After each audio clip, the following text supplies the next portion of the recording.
So, small cities are kind of doomed, right? Not a lot of businesses, worse economy, people moving out to bigger cities, not much to do overall. Or is that really so?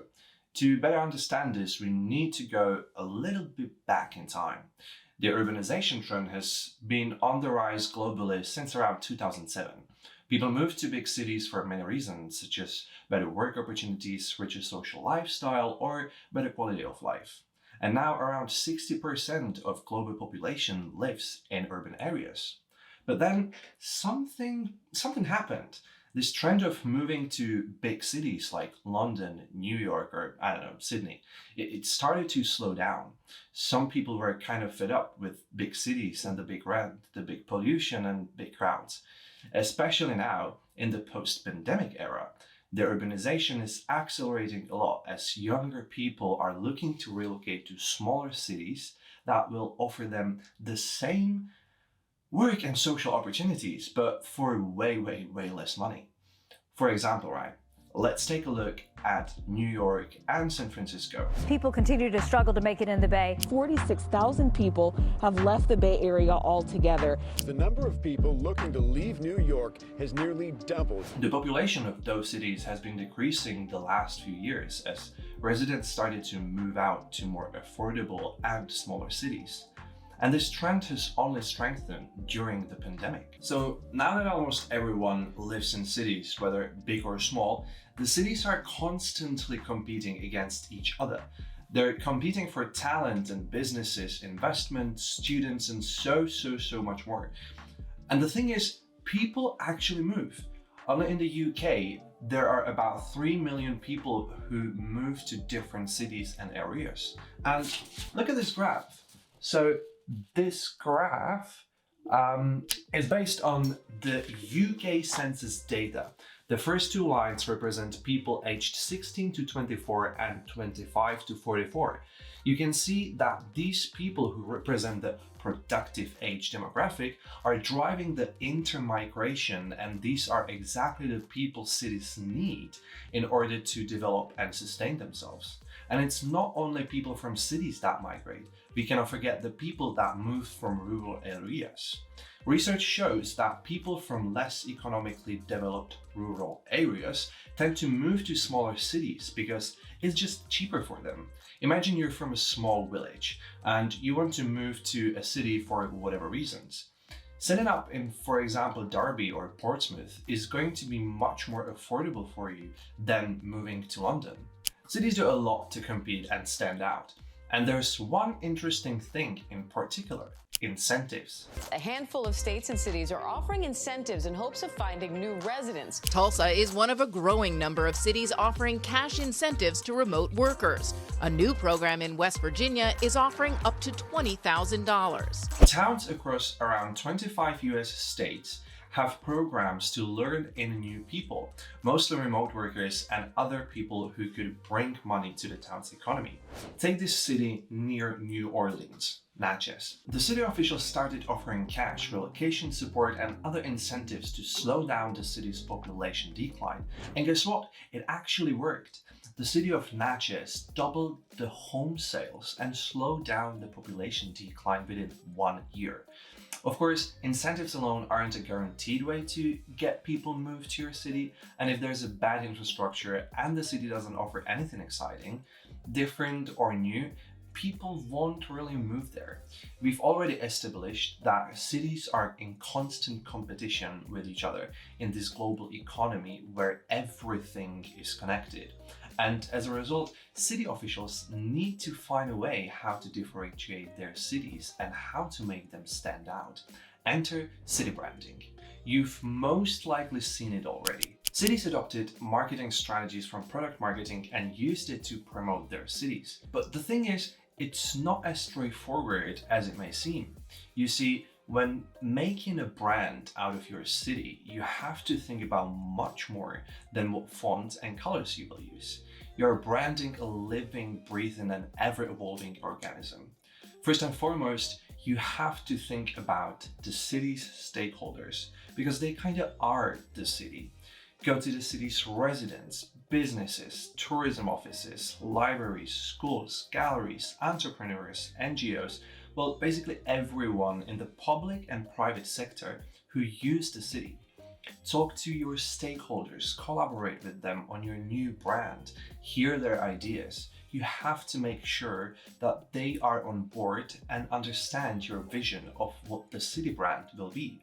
Otherwise, you'll end up promoting a brand that only exists as a vision and doesn't really reflect the city's reality. So, how do you brand a small city? There are many resources available, some better than others, but I've stumbled upon this book by Bill Baker, this lovely chap. The book is named Place Branding for Small Cities, Downtowns and Regions, and I think it can serve as a great resource to any place branding professional. So we're going to use his 7 steps to brand a city framework, and we're going to make a city brand together. Step 1. Assessment and audit. First thing we need to do is a place audit. They can take many forms, but you are basically assessing where your city and brand stands. Go through the city's economics and demographics. Look for patterns, assess the state of transportation infrastructure, health infrastructure, businesses, education and research institution, cultural infrastructure. Just look at everything the city already has and look for things it lacks.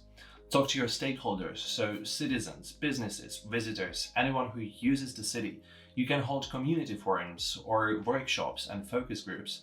Look for what people are saying online, go through past marketing efforts and other collaterals. Once you have all this, you should have a clearer picture of the current city brand and what you're working with. You will better see what areas the city excels at and what is missing or should be improved. Step 2, analysis and advantage.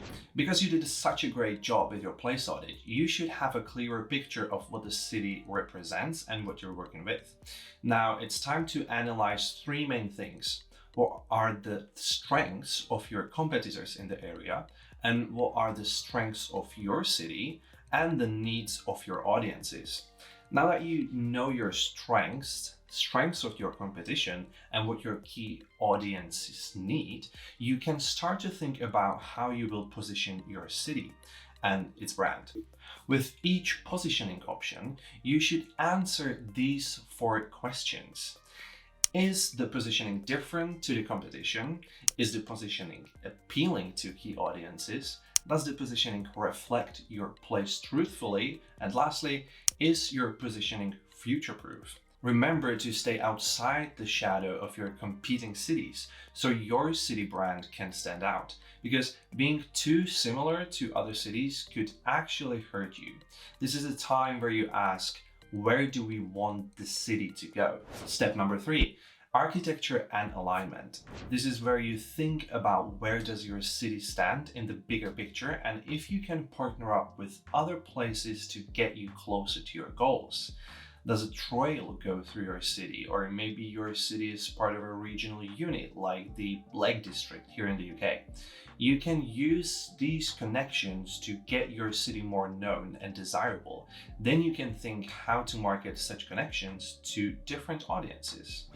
And I know this kind of is very abstract and I had kind of a hard time understanding this particular step when I was doing the research, but I have an example. The Hudson County in New Jersey linked itself with Brand USA, New Jersey and New York City when marketing itself to German audience.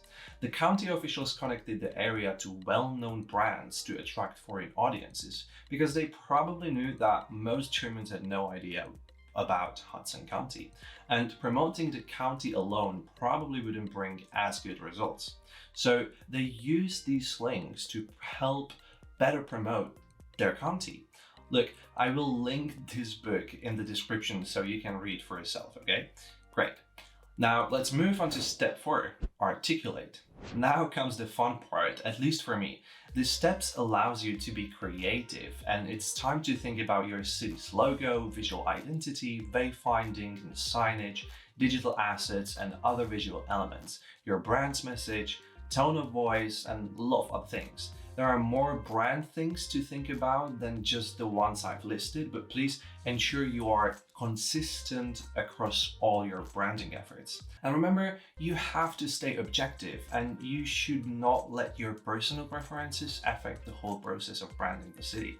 Also, consider using storytelling in your place branding efforts. Stories are a great asset in any branding efforts. It helps you connect with your audience more easily, and if your city has stories, use your brand to tell those stories. It will make your brand more engaging, exciting, and playful. Step number 5, activation. Okay, so now we have brand visuals, we know where the city is headed and what do we want it to be. Let's bring your new lovely brand to life.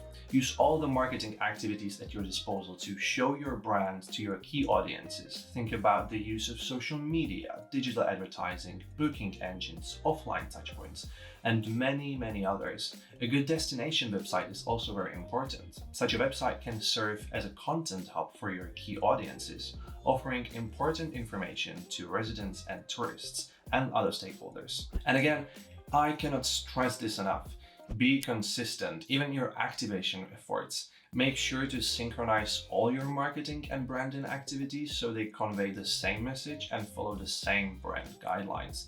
This will maximize your return on investment whilst kind of ensuring your customers are exposed to your brand across the whole customer journey. Step number 6, adoption.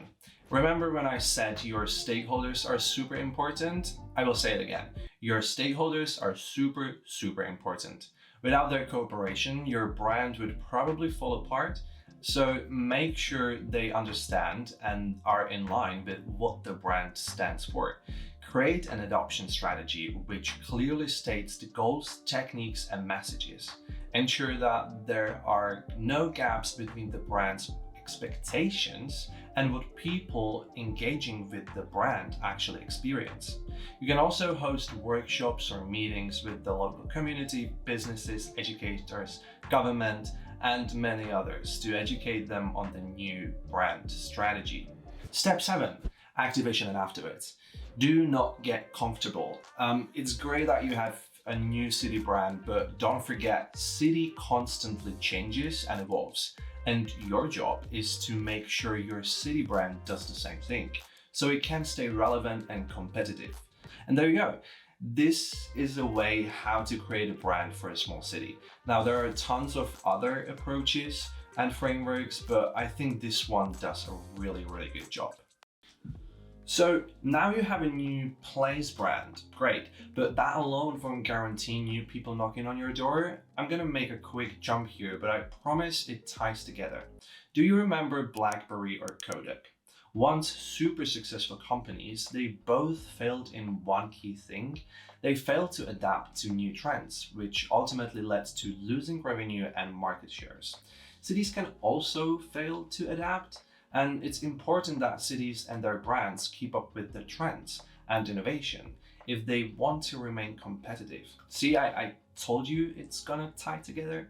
Anyway, smaller cities used to thrive in time of industrialization, but as the economy kind of shifted towards knowledge-based and creative industries, the once prospering cities now suffer from partial poverty, decaying spaces, and workforce whose skills aren't sufficient in today's economy. This means that cities should invest in attracting the creative class and improve the city's infrastructure to accommodate for the needs of the knowledge industry. As I said at the beginning of this video, a lot of people moved to smaller cities during the pandemic, and trends show more will follow. This is the perfect time for smaller cities to employ the discussed 7 steps to city branding to create their brands and brand strategies.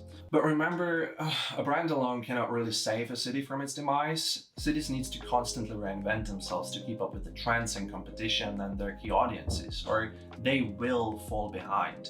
It's also really important to communicate and involve the stakeholders when creating, maintaining, and reinventing the brand and the city. Look, I will link all the books and resources I used in this description so you can read for yourselves if you want to. Whether you're a place brand professional or the YouTube algorithm just kind of thought that you'll find this video interesting, I hope this video helped you or just kind of, taught you something new. If you have any questions or you just want to discuss what you've just seen, hit me up in the comments and I'll see you next time. Bye.